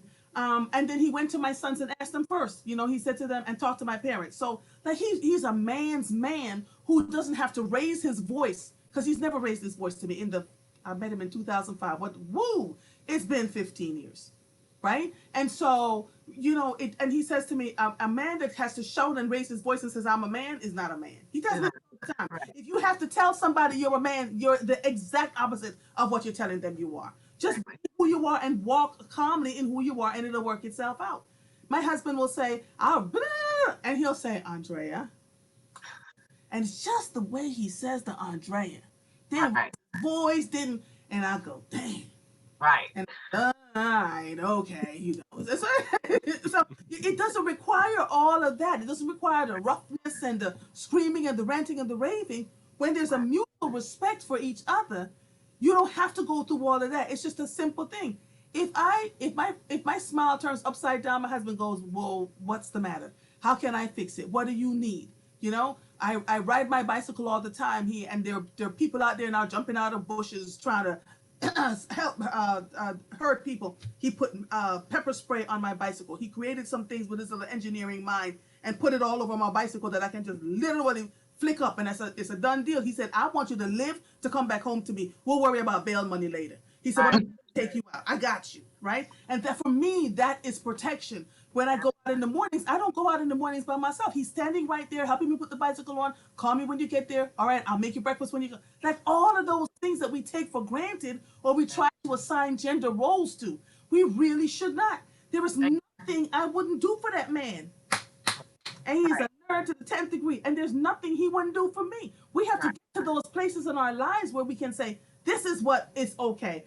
And people say, oh, you all don't look like you belong together. He's shorter than you. Why are you caught up on height, y'all? How do we get caught up on height? What about his moral code? Does he love his mama? Does he have a JB? Does he have a bank account with 2 pennies in it? And 2 is all I require, 2 pennies. Just to show you can balance a checkbook, you know? Does he love his children? Is he someone that people, when they talk about him, they say, yeah, that's Mr. So-and-so. I like Mr. So-and-so. And those are characteristics. And listen, 6-packs fade. You hear what I'm saying to you? Those 6-packs fade. The walking around with a bravado fails. Because guess what? Our bodies take a toll at some point. Diabetes, hypertension, this, that, and everything else. Can you love me in sickness and in health? Or is it just because of how much coins I have in the bank account? Are you mad because I make more money or you make more money? Like, what are the things that we're coming into the relationship to talk about? What is more? Where are we going to church if we go to church? Because, you know, I was a little over it after pastors kept telling me I need to know my place. And I was like, yeah, Jesus went. No, not doing that. Da, da, da. So I would pray and meditate and do my thing. But I was like, I cannot right now. And y'all go ahead and do what you have to do. But it's and he supports me in all of that. That's what we're looking for. And darn it, it took me until I was 40 to find that. Right? It took me until I was 40. And just like Jazz says, if all that's changing is a relationship and you are the common denominator, what role are you playing in the devastation that's coming your way? Right? And so we have to switch and work that through. And so until we can be honest in ourselves and stop trying to pretend that everything is everything, a Malone Blahnik shoe can hug you at night, you know? And quite frankly, the amount of money that we spend on those things is not even worth it. But if you save it and do what you need to do and put your children through school, the things that this is the thing that I'm trying to tell folks: change the way we value things in our life, and life will change for us. Period. I'm done. Thank you. That was dope. Mill, you next. Oh, I thought I didn't go. What was the question again? The question is, how do we protect our women? Oh, wow. You should protect our women by listening to them, seeing their needs, and respecting them. You should protect our women by respecting their values, their input, and protecting them at all costs. Really, I would love to know how could we protect them other than being, just brute force. I mean, there's other ways of protection. So, I think we need to know other ways. It's brute force, that's protection. But we got to protect your mindset, your mind, your values, your body, your spirituality. So I think we got to learn how to protect all these things that our women have, and we protect ourselves. So That's the gist of it with me. Thank you. Sparkle. How do we protect our women better? I think men need to stand up. I think Black men need to take a different type of stance when it comes to raising their kids. If you ain't with the baby mama no more, being there for the kids, not just because you don't care about her, but being able to financially, spiritually, wholeheartedly, just stand up. That's really, I'll share a little story. I went to Martin Luther King High, and it was like senior skip day, and was skipping, and I was somewhere where I wasn't supposed to be, but when I was there was a guy who liked me, and I ain't diss him or anything. I just said I don't like you. I'm not interested. So the dude felt that in his way that he was going to come and body slam me. Now my brothers and everybody else got him after that, but during that moment, all y'all ninjas around standing around, and ain't none of y'all stand up. Not near one of them did nothing. And it was almost like you got to live life forward to understand it backwards. And, the frontal lobe doesn't develop until a certain age, but it would be real. I would want to know, just talking to some of them brothers from back then, and say, I want to know why. Why didn't you? A lot of times people say, oh, it's not my business. They don't want to get involved. But if a lot of times where Black men would see where it's times where you don't have to insert yourself romantically, and it doesn't necessarily mean you got to sleep with somebody and all of that kind of stuff. It's just saying, hey, if you need me, my sister, I'm here for you. And that's it. Just standing up and being able to allow this world to go full circle, so that women, Black women especially, because we deal with so much stuff, just like the Black men do, but we as Black women are there for you. We ride or die. But once you done with us, or you want the white girl, or, you feel as though we in competition, and, oh, she makes too much, and it's just a whole lot of other stuff. Where you at? It's so easy for you to leave, but I held you down while you was locked up for 15 years. And you know what I'm saying? I built this up, and then now you upset because you feel like it's too hard for you. Man, you know what I'm saying? So I just feel like, brothers, just stand up and search yourself where you see a void, and search yourself if it's little cousins and, and family members, and you like, oh, the pop is gone. Go get that little boy, or, tell her, listen, you got groceries? There's nothing attached to it. Just be present and search yourself, so that we can have this full circle and start building up our community. Thank you. Monica? I just wanted to say one other thing also. It would be also helpful that men understand that we are multifaceted people. Our being is not just one thing. We can be scholars and intellectuals as well as twerk on a Saturday night. Like, it's really, you know what I'm saying? You can't talk down to a woman and expect her to also be the most nastiest broad you ever met. You know what I'm saying? You got to pick a battle. You can't do one or the, you have to understand that we are more than one person, and stop calling people females. I hate that term. Like, I'm a woman, period. A female can be anything. A female is subjecting me to my sexual organs. I'm a woman, period. Okay. I was guilty of that on something I posted about a week ago. And thank you. I appreciate that. I didn't even say it for you. I was just saying it. No. I'm not ashamed of any of my stuff. I was corrected. I know better, and when I know better, I can do better. So thank you. Jazz, do you want to take us out of here? Andrea, if you have to go, I appreciate you. You go ahead, check out, get some rest. I know it's past your bedtime. Man, I really do gotta appreciate deal with this you. presidential debate so I can report. Go for it. Go for So it. love Go you for all. it. Thank you Talk so to you much. soon. Thank you. Bye-bye. Bye-bye. I You know what? have a lot of experience here. So the one thing that Sparkle said that kind of resonated mostly is you got to be present. I mean, I got a whole bunch of examples of how no one showed up for me. And it still stings, you know.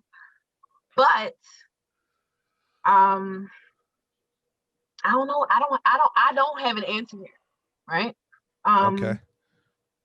I would know what it looks like if I had an example, but no. I've survived a very arduous domestic violent relationship that, oh yeah, I should have been dead. Absolutely. I've survived. I've survived it, you know, but it was by myself. I didn't want to have my girlfriends save me and shelter me when they had children that I was putting at risk. You know, I asked, hey, can I stay with you? Like, someone's following me. And yeah, you can stay tonight, you know, but it wasn't continued support per se. And I had to eat that. And other things. And it's unsettling, you know, because I have a lot of negative examples. My father is, I am definitely a person who I know him, but we don't have a relationship. And it's unfortunate because I would rather not know him, so I could have made up my story and it would have been okay. But the reality of who he really is, oh my God. And so you talk about forgiveness, like they say you choose your parents, right? Well, I guess I chose him to learn forgiveness. Like, I don't have any other way to think that this was, like, I signed up for this, like you. It's been rough. So I don't know how men protect us other than being present.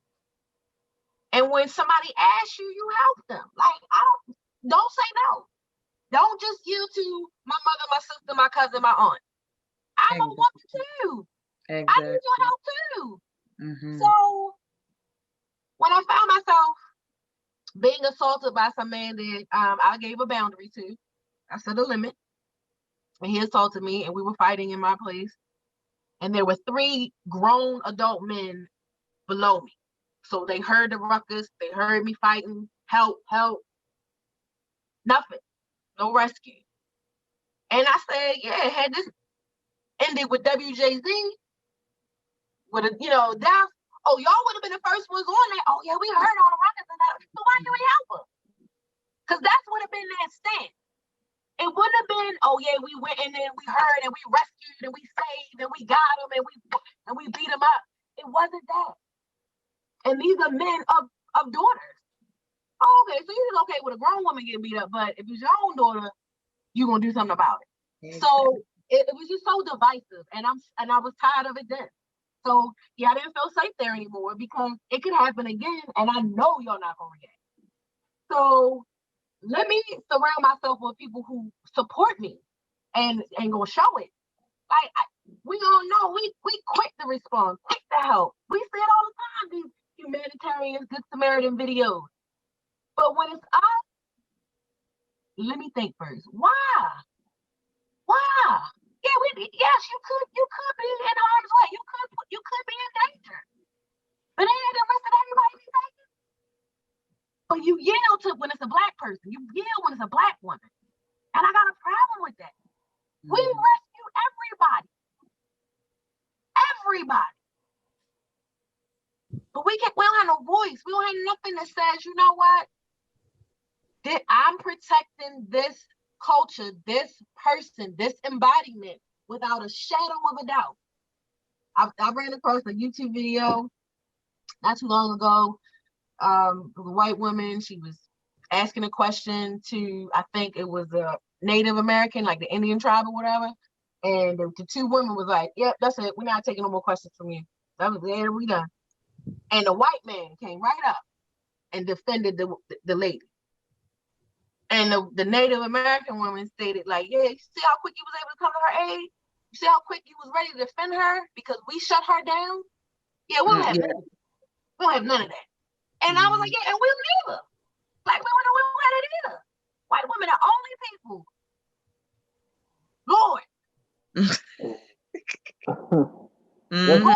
Yes. I mean, you can say, white woman. You okay? You okay? Like, we know it. We know it. Low Country Crab, anybody saying? We saw the episode last week when Shorty was when she was wearing the white. Service. Look at service. Mhm. So it's like, how do you get people to put us at front, put us first? Because this is what it all boils down to, right? White people did not rob us. They didn't steal from the poorest culture, the nastiest nature. You didn't pillage. You didn't mentally enslave a culture because it was bad. You didn't do that because we were bad. You did that because we were the baddest. We were the greatest. My next tattoo is the Eve Jean. Next tattoo to Eve Jean, because we are the only people that can make everybody. You can't, no other culture does that. But you emulate how we look, you want to be tan, you got the collagen for the lips, you do so much to be like us, but you hate us so much. I don't get it. But just put us first.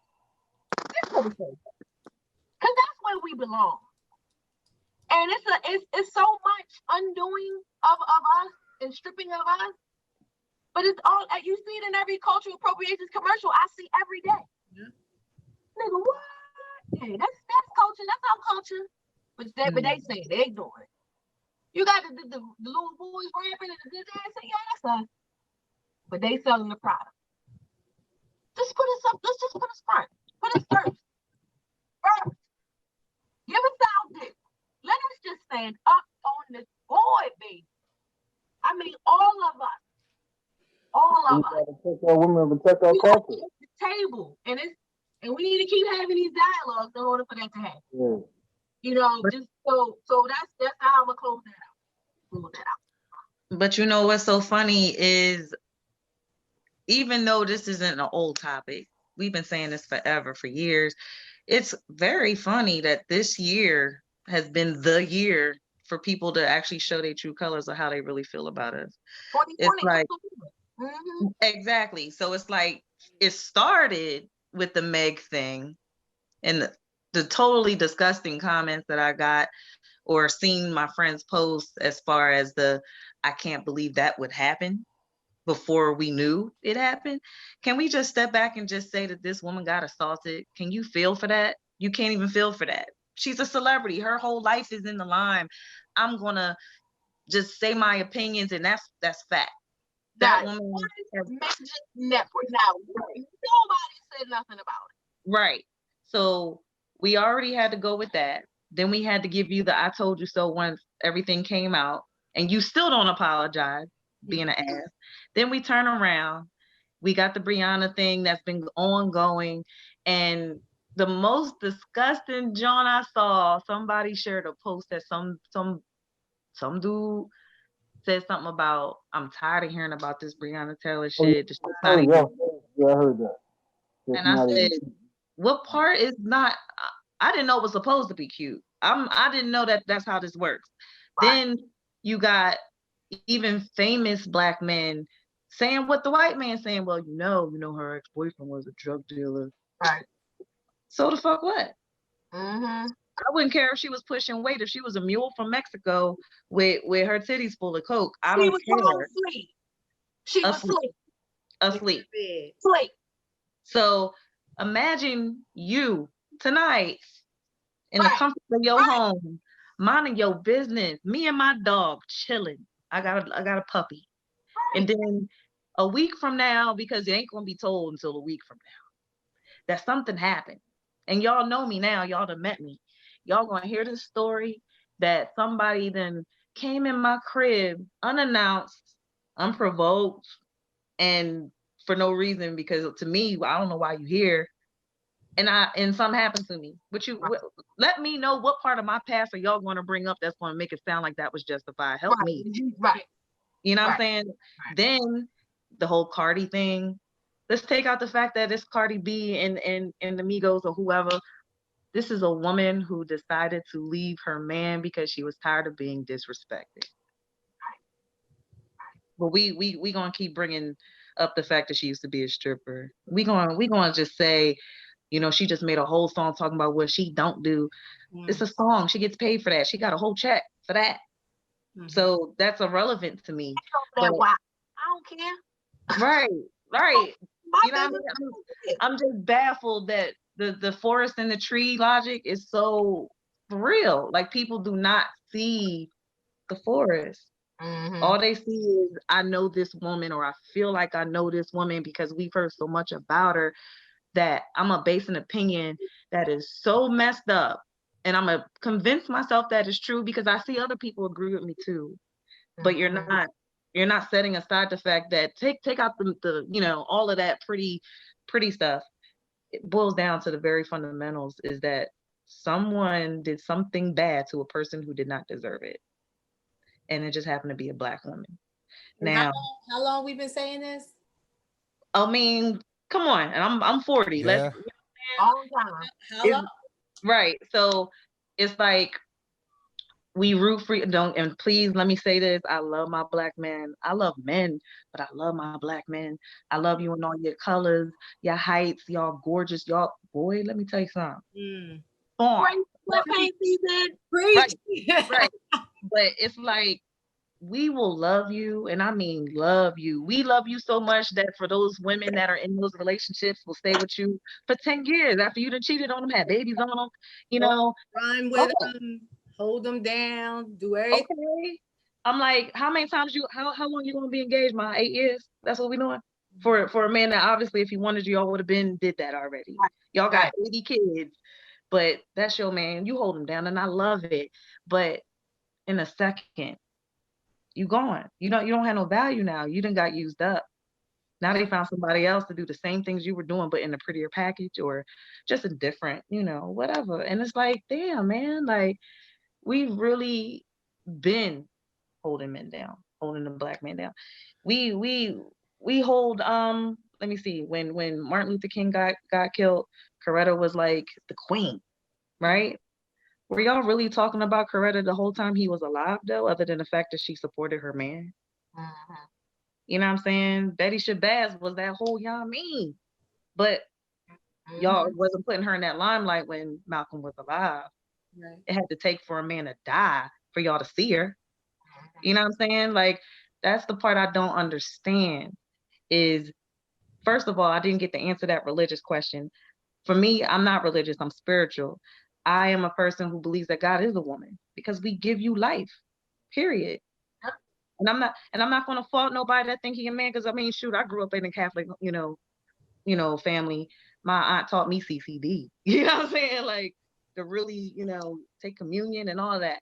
But when you get older and you actually can think for yourself, and like somebody said about the translation of the Bible 100 million goddamn times, if you got to tell me 8 different ways the same story, like she said, it trickles down to a whole nother story now, right?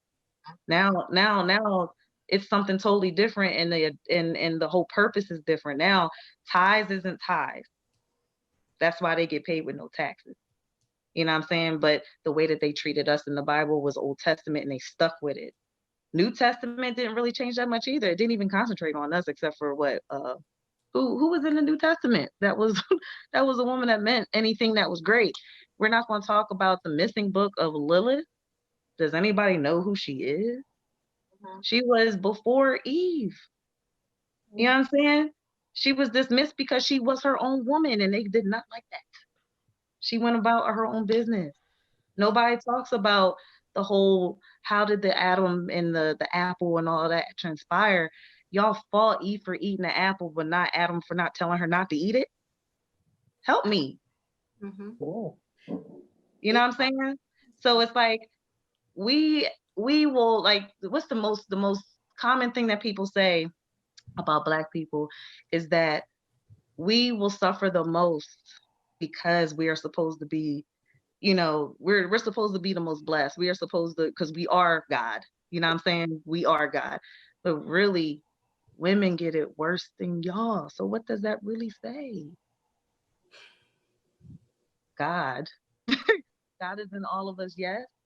But women get the worst. We get the worst out of all of it. And it's like, how many ways do you want us to convey the strength, the hurt, and the support? Like that's kind of an intricate triangle to try to do and still be there for y'all. I don't care if you date white women. I just care that you're not bashing us to do it. Yeah. Mm.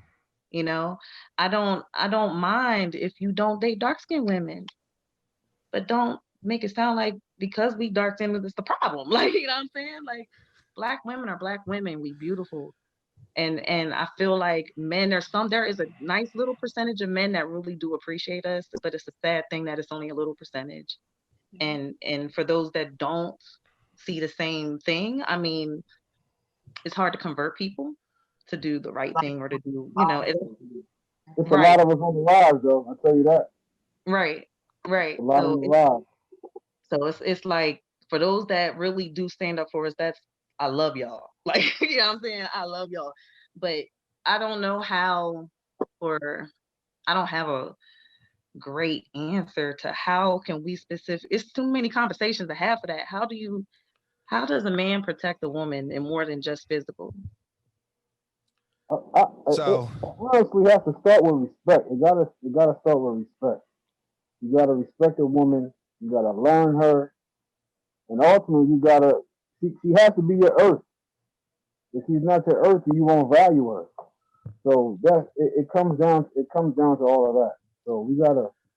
okay, We so gotta I want to jump in really quick, sorry, Mel, and say a couple things, and then we're gonna get out of here, and everybody's gonna get an opportunity to give their last thought. The one thing that bothers me, and the one way I think that we could start to protect our women, and I don't mean physically jump in front of bullets for them, and by all means, you should absolutely do that. Okay. The thing with us in our community and me as a man, we have to stop the hypocrisy. We cannot be so upset at the government and the cops and the system and want equality and not be treated as second-class citizens when we turn right around and treat the women that make our whole community what it is like second-class citizens. Okay. And I'm not talking about physical ways to protect women. I'm talking about physical ways, non-physical ways that you can protect women is one, like Mill said, begin and end with respect. I remember back in the day, we used to, a lady would come to our steps. If you were on the steps, you would get up. If she had a bag in her hand, you made sure that bag wasn't in her hand for much longer than it had to be. If you had beef with somebody, that beef never happened in front of women and children. So again, the way we can start to protect our women is one, stop being a hypocrite and give them and treat them with the same respect that we demand, the same respect and equality that we demand from the system and the police. Number two, begin and end with the respect of our women. Number three, uplift our women. Women aren't meant to be in the kitchen making babies for you. I'm sorry, I almost started the cussing. I almost got the cussing, but You gotta call it what it is. no, Then you're do right. it. Right. The point I'm trying to make is women aren't meant to be held in a life of servitude for you. Who are you to be worthy of that servitude from a black woman? And it's so frustrating and infuriating because again, most of, and I don't want to say most, I just don't know what the percentage is, honestly. But for the men, I'll say this, for the men who don't value our sisters, think about, number one, your mom. Think about your sisters. Think about your daughters. Treat the women in your life how you want them to be treated. Okay? If we want our women and we want our community to get stronger, stop fucking going to jail. I understand mass incarceration and I hate the police. Okay. I have a symposium that I want to do about police and their qualified immunity, but I'm going to stick to the women in our community. But stop adding challenges for our women. Right. Right. Stop adding more complications where they don't need more complications. You know how hard it. I'm assuming you know how hard it is to be a black person in this country. I know how hard it is to be a black man in this country. What I don't know is how hard it is to be a black woman in this country. But just imagine. And I can just go I'm ahead. sorry to cut you off. If men, you know, being a black man is hard, but because you're a man, you were already given certain privileges. We have the two strikes. We are black and we are a woman. Those are two strikes that are major that are against us. Right. And that was kind of where I was going. Like, I know what it means to be a black man and, you know, born in America. What I don't know is what it is to be a black woman born in this country and not have the support of the community or the men in your life. I was looking up those statistics and I thought to myself, this has to be the most terrifying thing. I thought it was scary to be a man, but no, it's almost 3 times as hard to be a woman, because we worry about, you know, envious guys. We worry about the police. We worry about the, you know, government. You guys worry about envious guys. You worry about envious women. You worry about the police, the government. You're worried about your own significant other, the person you laying next to. Don't forget the sex trafficking either. Yes. Okay. Shout out to Mike Felder and the Felder Williams Project with all the work he does with trafficking and human trafficking in kids.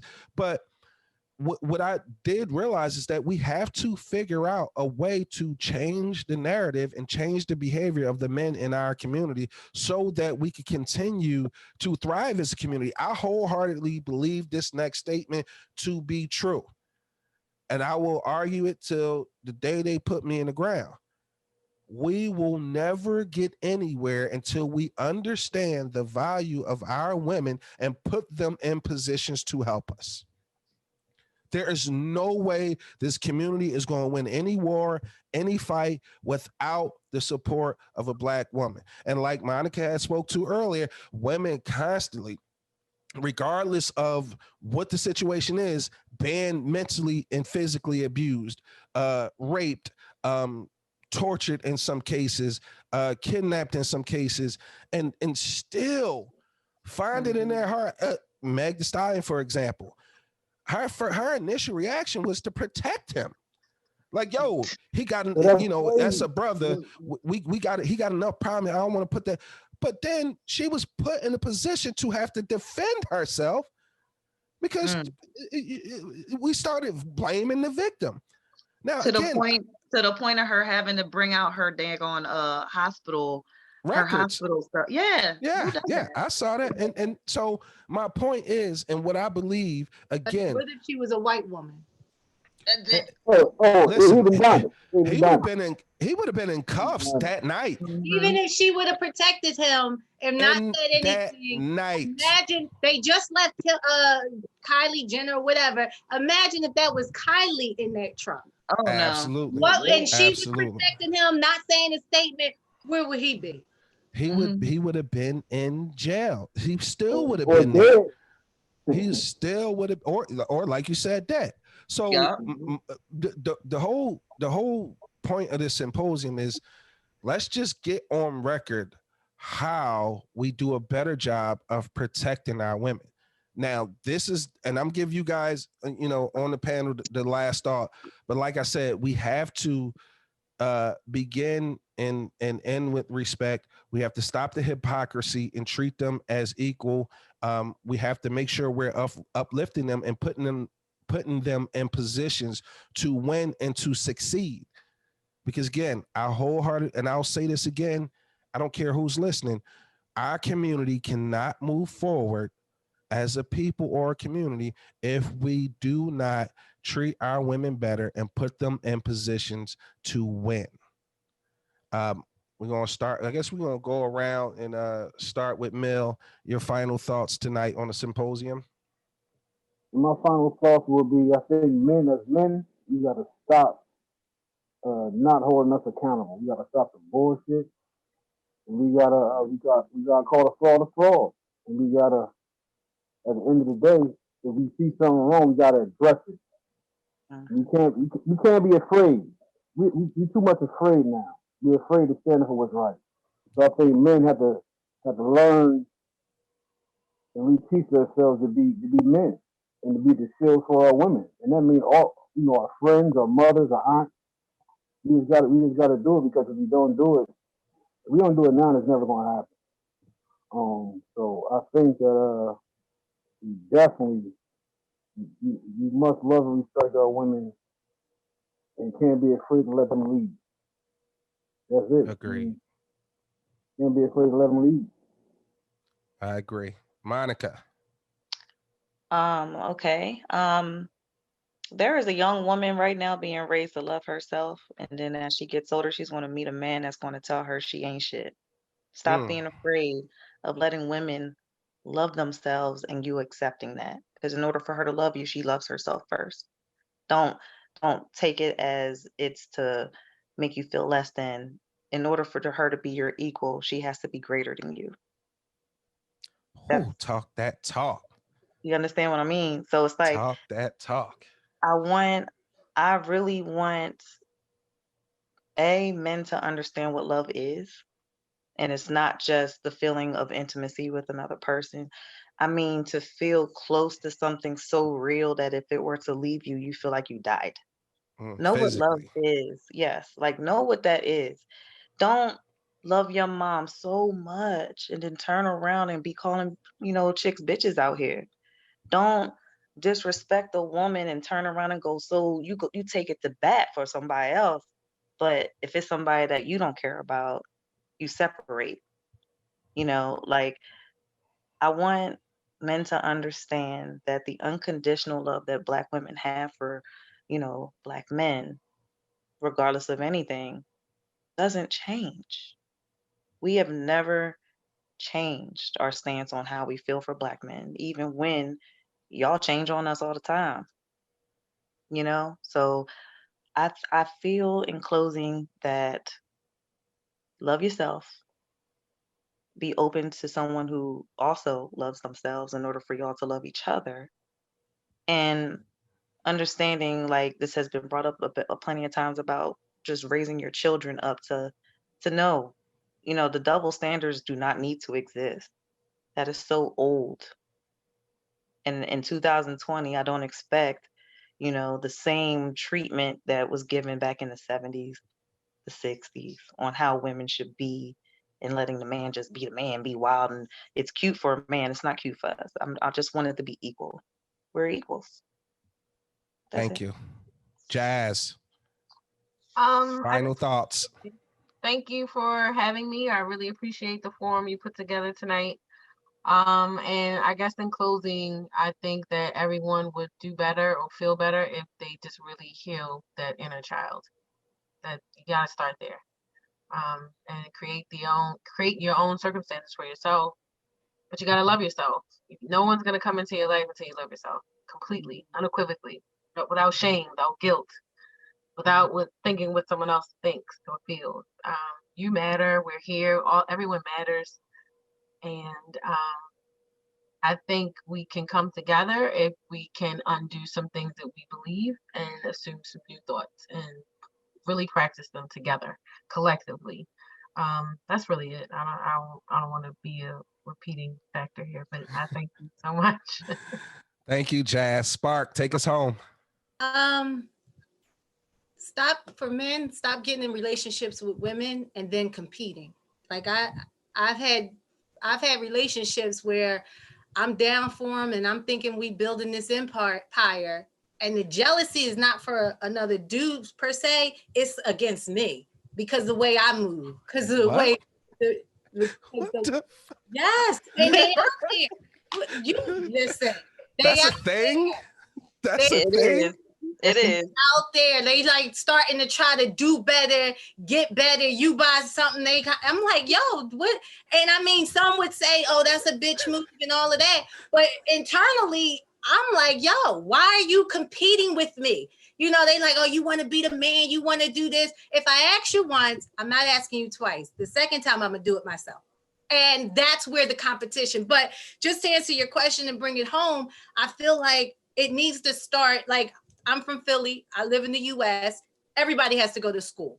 You either get homeschool, you got to go to school, your parents go to jail or whatever. It starts in school. We need more male teachers. We need to include critical thinking. We need to include meditation, conflict resolution, things that are not when you get in your 20s and you need therapy, in your 40s, oh, wait, therapy is good. We need to start now with reinforcing and planting the seed to allow people to know who they are. Because once you love and know you, you're going to love yourself so much that the only people that you're going to surround, you're not adding to my love. I'm sharing my love. And Hey, Say that again. Yes. that's all I got. oh my God. Thank you all so much for being here tonight. Sorry about the technical difficulties. I promise you, I'm inviting each and every one of you back for another discussion. Okay. So I need y'all all to commit on camera now so I can hold you Oh, you to it. already know. Definitely, You already know. I just want to say, No. Wait. Let's do it right. Sparkle, you coming back? yes, but real quick, I want Jazz, to you tell coming Monica. back? I'm coming back. Monica, you coming back? Oh, Shannon. Monica, you coming back? Yes. Nah, I want okay, Mill, you coming back? I'll be back. All right, I needed my verbal commitment from everybody I on just made film. new friends. Like, I'm loving these sisters. Please exchange information. Yes, girls, women, princesses and queens. Y'all have really just inspired me today. I got so much love for y'all, and I thank you just for enlightening me and iron sharpens iron. I appreciate y'all. I really Yes. Thank Yes. you so much. I I'll enjoyed put all of it. on Instagram. Yeah. Oh, yeah. Listen, I'll make sure we all connect. I promise you. I have everybody's information. I'll make sure now you all have given me permission. I'll make sure I'll exchange everybody's information. I love this panel. I want you guys all to return. I have 2 more topics that are absolutely just makes me happy that I could talk to some mature people about, and we can get this stuff archived and we can get it out there. The most important thing is to get the information out to the people. We have to get the information out to the people because, talking to a friend, I'm like, yo, how do you protect women? And he said, oh, well, if somebody about to shoot or jump in front of the bullet. And and the befuddled look on my face was, oh, they just walking around, this is happening 24/7, 3. And I'm thinking to myself, like, no, that's not it. So, and it made me realize we don't have the information. And I think we have to revisit this, but I have 2 more topics that I'm going to talk to you guys about. And I want the same exact panel to come back. I don't think I maybe add, 1 or 2 more people, but I want this exact same panel to come back. I love the passion. I love the fervor. You guys are absolutely brilliant. And I appreciate you. I got to thank all my sponsors again. Vayana Organics. Make sure you guys head over to iCraftMart.com to get them. Maywa Cosmetics, Classic Apparel, Morning Wellness. Who am I missing? Shred Fit Apparel, Shea Harmony. Everybody who participated in this and who made this, I swear to you guys, I went to lay down after like Sunday night working, and it was like almost 1:00 in the morning, and it hit me. And I called Don, and he was like, "Bro, if you want to put it together, let's do it." So I did everything that I could. I made the flyer. I did everything that I could to make this go off without a hitch. But we did have technical difficulties. So I want you guys to come back. I want to be able to do it right, and I want to make sure that we have some fun. All right. When this COVID stuff is over, we could do it in person. Monica, I don't care about coming to Atlanta. I'll be there. Well, Okay? I'll let you know next time I come back home as well. So Then that's what I'll do. What I'll do is I'll plan one of the symposiums around you coming back home so we can all be in the building. I got a chef. I got a chef, Chef Marcy, the dopest chef I know, just came out with her own line of seasonings. She could come through, cook everybody something dope. And I'll provide the wine for everybody. If you drink, I'll provide the wine. Yes. I will make sure you guys are VIP 100% of the way. Okay. So thank you again. This has been the big exclusive symposium, town hall, roundtable, however you want to carry it. I got to thank Andrea Lawful-Sanders, host of The Source on WURD, for coming through and blessing us. Sparke Velvet-Howell. She just does everything. And she an actress too. We're going to talk about that later. Jazz, see how you feel? Bun looks phenomenal. You on camera all cute. You didn't seem like you was nervous. You good? Yeah, I'm all right. I know.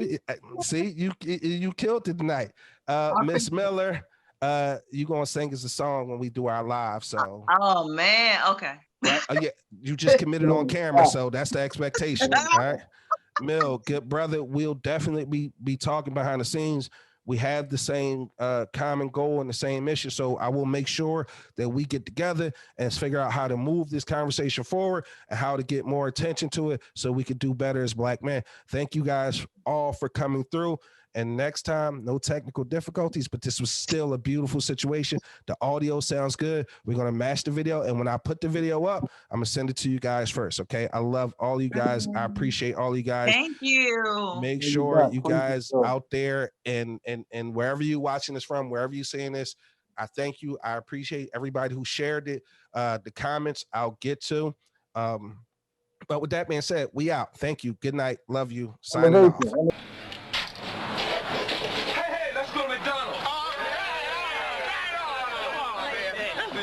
McDonald's.